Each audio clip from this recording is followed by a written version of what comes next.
Hi, this is Marek from Tryb Solo. Today I'd like to show you a game called Uprising. This is a game published by Nemesis.Games, and thanks Nemesis.Games for sending it for review. This is a 4X strategy fantasy cooperative game for 1 to 4 players. 4X, if you don't know, means explore, exploit, expand, and exterminate. And usually 4X games are competitive, and this one is cooperative. You and other players will lead factions, asymmetric fantasy factions, races, different races that want to defeat the evil empire that rules the land where the game takes place. But apart from empire, there is also chaos. Unknown monsters are coming from the ice surrounding the land, and they also want to defeat not only you but also the empire. So this is a really cool idea. Now I'd like to show you more or less how the game plays. I'm saying more or less because this is a quite complex game, so my idea is not to explain all the rules but rather show you how the game plays, so you will have an idea what the game is about. And then after that, we will come back here and I will tell you my opinion on Uprising.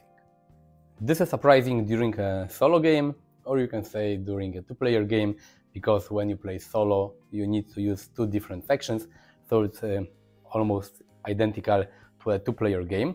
This game is quite huge. Not everything is in the frame, but I hope that the most important things are. On the left side is the, you can say, enemy board, where you have enemy units. You have cards for chaos and for empire, because in this game you play against 2 enemies. You have empire and you have chaos. They fight with you, but they also fight with each other. So this is the board where you place cards with your enemies, enemy standees that are on the left side and you cannot see them. Here is the main board with all the hexes, all the terrain tiles. This is where the main game takes place. Here you will deploy your units, you will build your havens, you will move your hero around, discover different tiles, explore. The enemies will spawn here and they will try to attack you. Depending on the player count, the map looks different. The hexes are placed randomly here. You have different hexes, you have more of them in the game box. So the rulebook tells you how to set it up depending on the player count. And on the right side you have, you can say, the market section of the game board. This is a separate board. Basically in this game you have 3 separate boards, the left one, the center one, and the right one, and you can arrange them as you like, depending how big table you have. So on the right board you have chapter cards. The basic version of this game, maybe not the basic, but the standard version of this game lasts 4 rounds. Each round is called a chapter in this game. The rulebook tells you how to make the game shorter if you want. There are also variants to make it easier or more difficult, but the standard version lasts 4 chapters. You have different quests that you will be able to take, and you have different items that you will be able to acquire during your action phase. Each chapter basically starts with the refresh phase, where you have to refresh quests, discard the ones that are here, put 3 new quests, you will discard the items, you will put 3 items, and then there is the event phase. In the event phase you have to reveal the chapter card dedicated to the current chapter, and you have to read it. And you have some story, you have sometimes you will get bonuses, but usually you will place Horde, Chaos Core Horde, and Imperial Legions here. Because the 2 enemies you play against are divided into Chaos, and Chaos are the very powerful Horde units.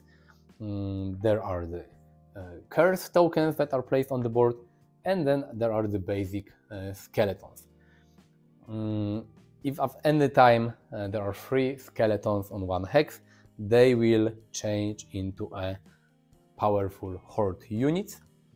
And Also there is the Empire, and Empire has got garrisons, the cool houses. They may have a different number of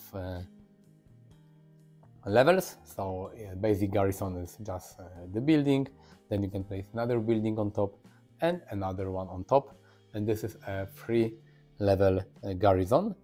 But the Empire also has got Legion, and Legion are the powerful units used by Empire. So Horde and Legion are the cool standees that have very unique abilities and are very powerful. So the events for each chapter tells you where to place the enemies, if you have to place a Horde or maybe a Legion unit, where to place them and what to do. Then there is the build phase. At this stage you can spend your resources. You have 3 types of resources in this game, and you can build different units. Each player at the start of the game has to choose a faction. In the base game you have 4 different factions. They are asymmetrical and they are different from each other, but basically each faction has got different types of units. You have warriors, you have archers, basic and elite. This is a place where you will store havens. Havens are used to, you should place havens on board to get more resources, to score more victory points, and also havens are the locations where you can deploy the units that you will buy in the build phase. And here you have the summary of all the actions you can take. I will show you how it looks like when it's already used during the game. This is the cool deluxe faction tray that was also available with this game. This was a separate expansion or separate add-on. Each faction has got a hero. The card is double-sided. At the start of the game you have to choose the hero you would like to use. Then you have this faction board with the havens, different units. Some units can attack from the distance or from melee attack. You have the action summary, and you have the deck of feature cards for the hero you have chosen. Each hero has got a separate deck of cards, and they are called feats. That you will be able, you start with 2 feats, but you will be able to acquire more of them, and they give your hero different abilities. Also, each hero has got different stats, like might, magic, lead and guile, different number of different attributes, and depending on the attributes of each hero, you will be able to use the dice here, the dice shown here, to complete different quests during the action phase. The build phase is a phase where you can spend resources to place units. As I said before, there is a limit of 5 units on 1 hex, and you can only place units on hexes where you have your havens. If you have 0 havens, you have to choose an unexplored hex. After the build phase, there is the action phase, and each player has got 8 action like the crystals here, and you can spend the action points to do different things. You can do multiple actions, same action multiple times, or you can choose separate actions. It doesn't matter what actions you can choose. Okay, one more thing. Apart from the regular units that are used to fight and are used for combat, as I said, each faction has got a hero, and a hero has got a dedicated standee. And the hero standees, the heroes are not considered as units. They cannot fight, they cannot be attacked, they can walk on any type of terrain or any type of hex. Doesn't matter if this is unexplored hex or explored hex. A hero is like a separate thing in this game. So what can you do? What actions can you take? You can spend 1 action point to move, and you can take your hero and move to an adjacent hex. The hex can be explored or unexplored, it doesn't matter. So one action is move. The other action is trade. If two heroes from two different factions meet on one hex, they can exchange resources or they can exchange items. The third action you can do is explore. If your hero stands on an unexplored hex, you can spend one action point to explore this hex. When you explore a hex, you have to reveal it. The hexes, they have different abilities, they do different things. Each hex style has got a description. It tells you what to do when you reveal the hex. At the bottom it shows the type of terrain. It's important in combat. It shows you what resources you will get if you manage to build your haven here. Also how many victory points you will score if you have your haven here at the end of the chapter. So the third action is explore. The fourth action is command, and you can spend an action point to move your units to an adjacent explored hex. With the move action you were able to move your hero, and with the command action you are able to move your units. If at any point your units will be on the same hex as an enemy, the combat will start, but I will talk about the combat a little later. But basically command means moving, and command is cool because it's not that you choose units to move, but rather you show a hex, an explored hex on the board, and all units from adjacent hexes can move there. Next action is haven. You can choose an explored hex without any enemies and without the curses, and you can build your haven. If you manage to build your haven, you will score more points at the end of the chapter, you will get more resources, and you will be able to recruit your units there in the future. The next action is market. You can choose one of the items that are displayed in the market. Each of the items has got a printed cost here, and they also have requirement. As I said before, your hero has got different attributes, and you always have to check which items your hero can use, because you buy the items for your hero. For example, my hero has got one magic, so he could use this Nether Sea compass, but because my hero has got one might, he couldn't use this Axe of the Giants. You can spend the amount of resources shown here, and you will get the item, and you will be able to use it in the game.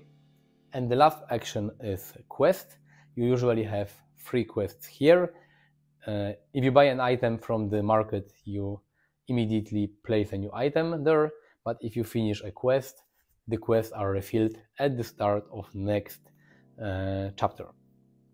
And the quest cards look like this. There is always, of course, some description. Here are some requirements that you have to meet, because if you want to complete the quest, you have to take all the dice shown on your hero card. Here we would take one red die, one purple die, and guy let you choose. For example, I could take 2 orange dice, and you will roll the dice. There are a lot of dice in this game. There are 6 types of dice. They have different sides. Sometimes you have the skull, sometimes you have this lightning bolt, and sometimes you have a shield. So you have to gather the dice of your hero, you have to roll it, and you will have to check how many symbols you manage to roll on your dice. For completing specific requirement, you will get a bonus sometime, like here if you manage to roll 3 skull, you will get 1 victory point. For rolling 1 shield or 2 lightning bolts, you will get nothing. But in order to complete the quest, you need specific number of successes. Here is 1+, so you need to complete either this, or this requirement. If there is 2+, or maybe 3, you will have to complete the specific number of requirements. If you manage to complete the quest, you will get this award. If you don't, this is what happens if you fail. So this is the last action called quest. I also forgot to tell you how you can win this game, because the game lasts 4 chapters, 4 rounds, and to win the game, all players need to have more victory points than both of the enemies.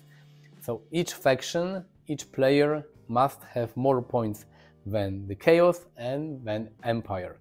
If Empire or Chaos has got more points than any of the players' faction, all players lose the game. So at the end of chapter 4, each player must have more victory points than the Chaos and the Empire. So this is the main goal of the game. Combat. If at any point units from opposite factions meet at one hex, there is combat. And the combat is quite cool because combat has got 2 stages. First stage is called archery, and you take all the dice from your units on this hex that can be used in the archery phase of combat, and you will roll those dice. The same for enemies.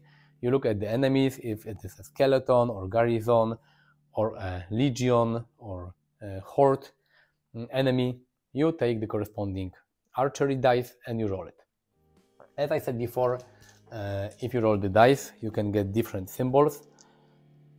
Any skull means a hit, and a shield reduces 1 hit from your enemy, and if you roll the lightning bolt, you can activate a special power. Each enemy, for example for skeletons, lightning bolt means that they will spawn 1 more skeleton. For the legion and horde enemies, they have a unique effect that is triggered when you roll lightning for them. But basically you have to count the hits, reduce it by the number of opposing shields, and this is how many damage you have dealt to your enemy or the enemy has dealt to you. Each skeleton or garrison level they have 1 life point. All your enemies, they have 1 life point as well. So each hit means that you have to remove either your unit or your enemy unit. For removing 1 skeleton or garrison, you will immediately score 1 victory point. If you have got any hits, you have to remove your units. So this is the first stage of the combat. The next stage is called clash. You have to look at all the units you have on the hex, the remaining units, as well as the archers.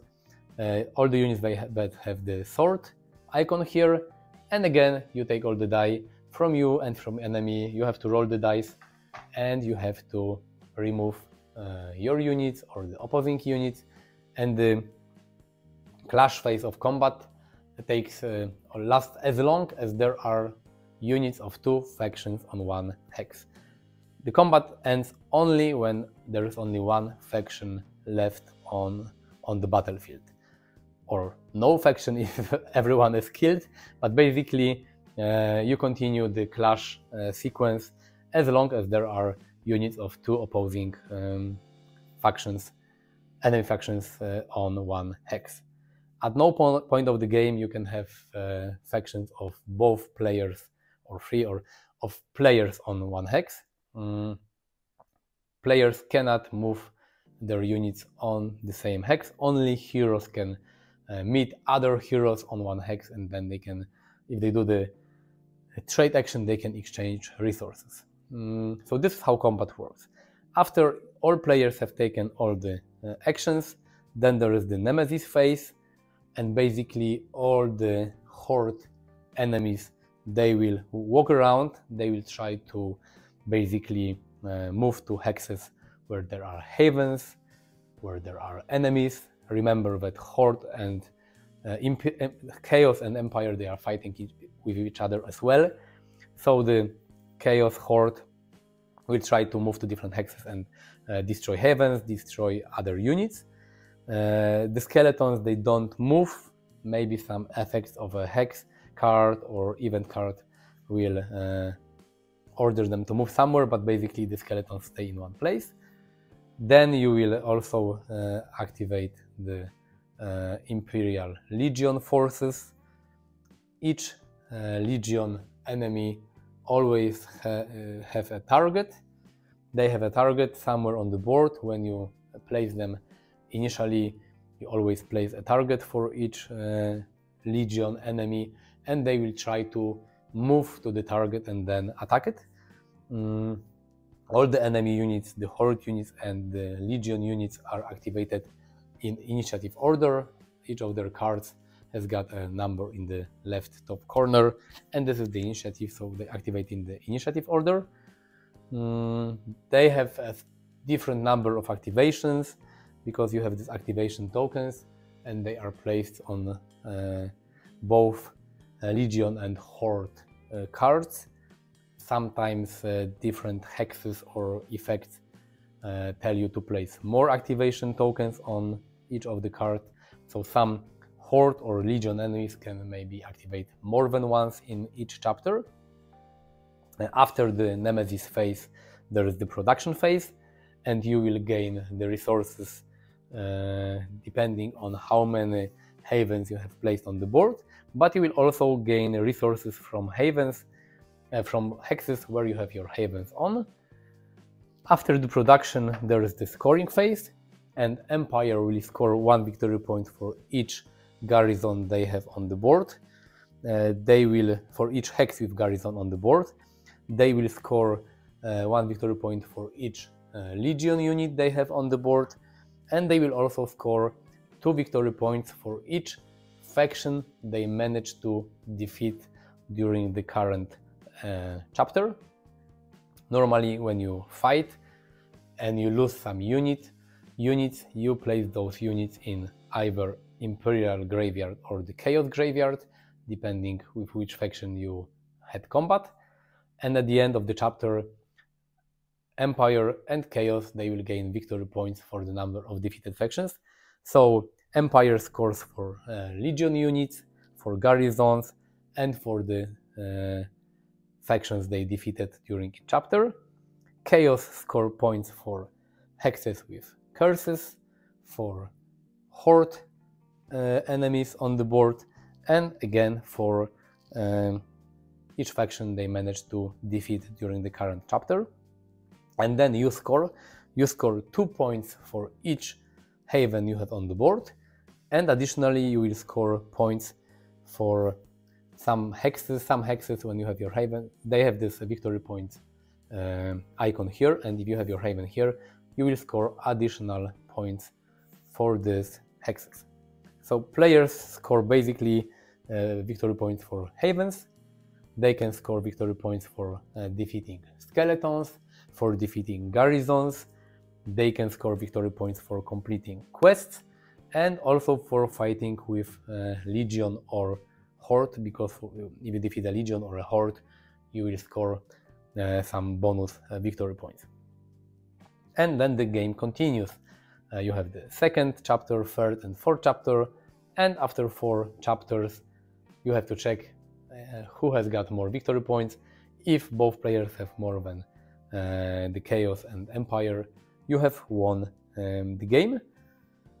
And this is basically how you play this game, more or less. This is not as complex as it may seem, because you have all this chapter track here. It tells you what to do in each part of the chapter. Basically, you have refresh phase, where you place new cards on the board. Then you have event phase, where you reveal event cards for each chapter. It tells you to place different enemy units on the board. Then you have the build phase, where you can build your units. You can also upgrade your havens with, let me show you, with walls and towers. This is really cool, because you have this plastic tower and plastic wall that you can place on your haven. Then there is the action phase, where you will spend your action points to perform different things. And then there is the Nemesis phase, where your enemy will act. This is basically how you play Uprising. Let's go to the summary. So now you know how to play Uprising. Let me tell you my pros. Asymmetrical factions and races. This is really cool. Each faction plays a little different. the differences may be not very big, but they have different cost of units, some different abilities. Each faction has got different heroes, and each hero has got a unique deck of cards. So asymmetrical factions are always a pro for me.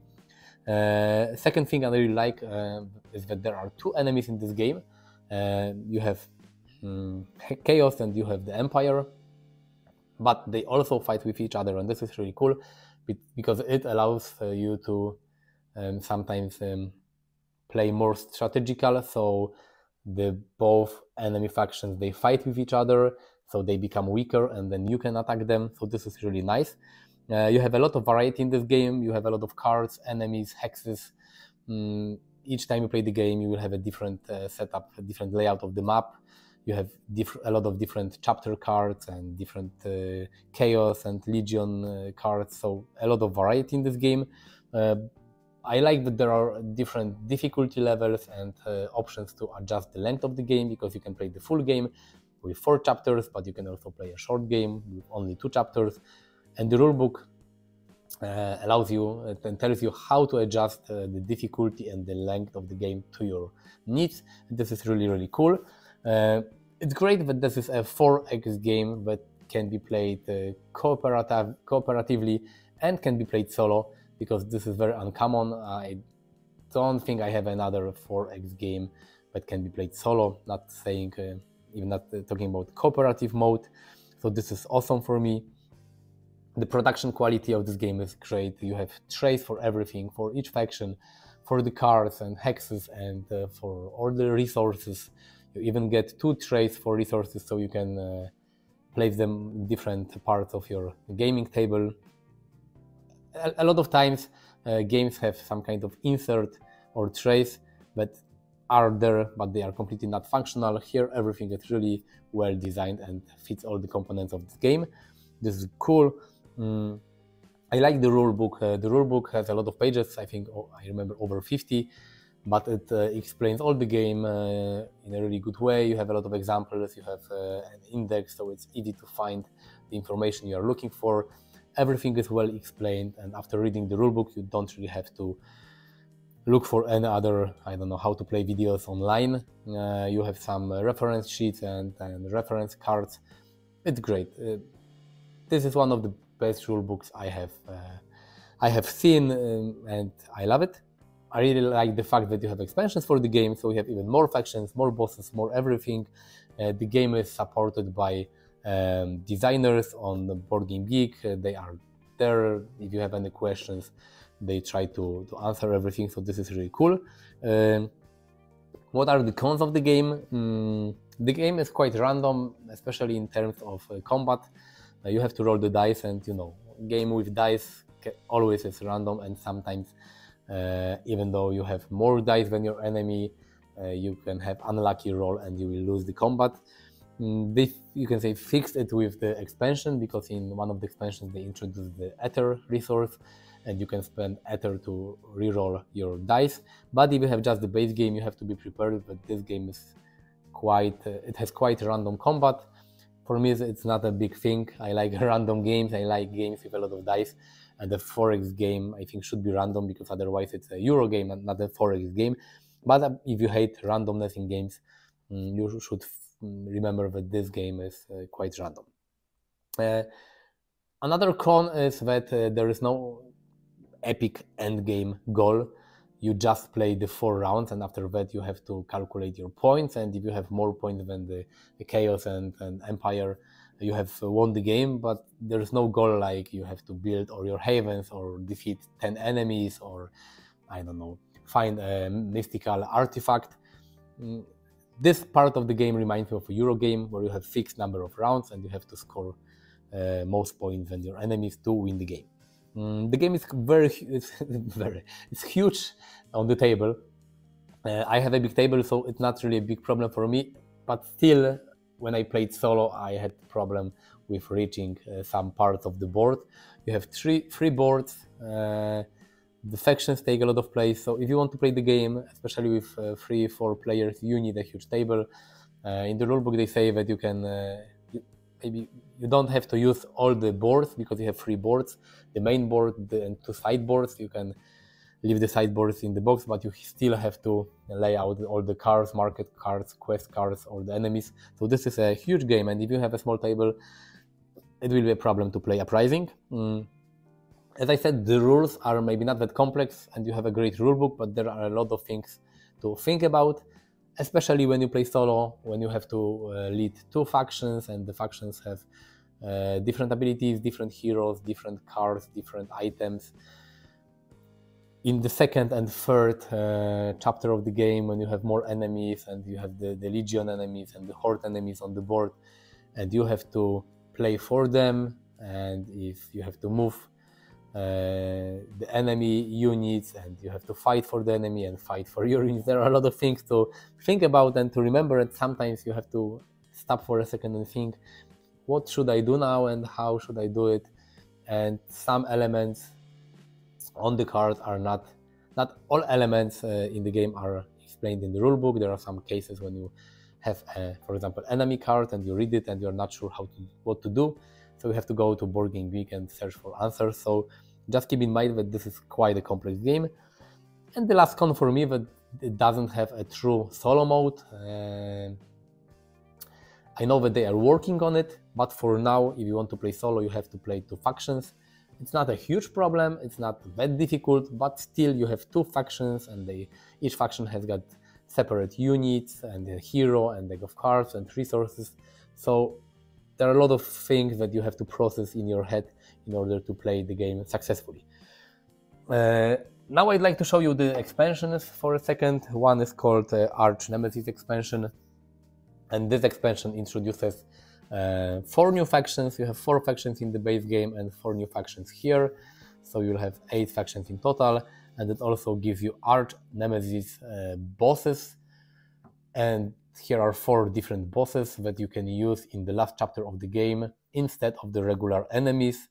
So a boss will appear on the board, sometimes 2 bosses even, and they will be your enemies for the last chapter. So if you thought that Uprising is too easy for you, you can get the Arch Nemesis expansion and have even more terrifying bosses. And you also have 4 new factions here. And the second expansion is called, let me show you, Titans of the First Age. And this introduces, again, 2 new factions, but it also has some small modules, like you have the Druid cards that will produce Ether, and Ether is used as the new mechanic that allows you to reroll dice. You have mercenaries that you can hire, you have new capitals, a lot of small micro expansions that you can add to the base game in order to have more fun, and 2 more factions. So with these 2 expansions and the base game, you have 10 factions in total. So what I think about this game, I think that Uprising is an amazing game. One of the best games I played this year, 2023.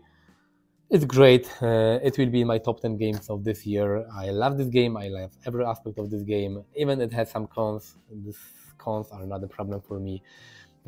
Cooperative game, fantastic game, 4X game, a lot of factions, items, enemies. The gameplay is great. The way the game looks on the table is amazing. So I can highly recommend Uprising to you, not only because I got this game for review from the publisher, but if I didn't have this game from publisher and I played this game, for example, somewhere with my friends, the first thing I will do after coming back home would be ordering this game somewhere, because it's so good, and I know that this game is not available in retail, but they always print it on a crowdfunding campaign, and next year they plan a new campaign with a reprint of this game and maybe some additional expansions or something. So if you are interested in Uprising, you should check out the Nemesis.Games website, because they will announce the next crowdfunding campaign for sure. Great game, again. I love Uprising, what can I say? Visit me on Facebook, on Twitter, on Instagram. You will find more photos of this game, of the gameplay and expansions as well. Click the like button if you like this video, subscribe to my channel as well, and thank you for watching. See you next time. Bye.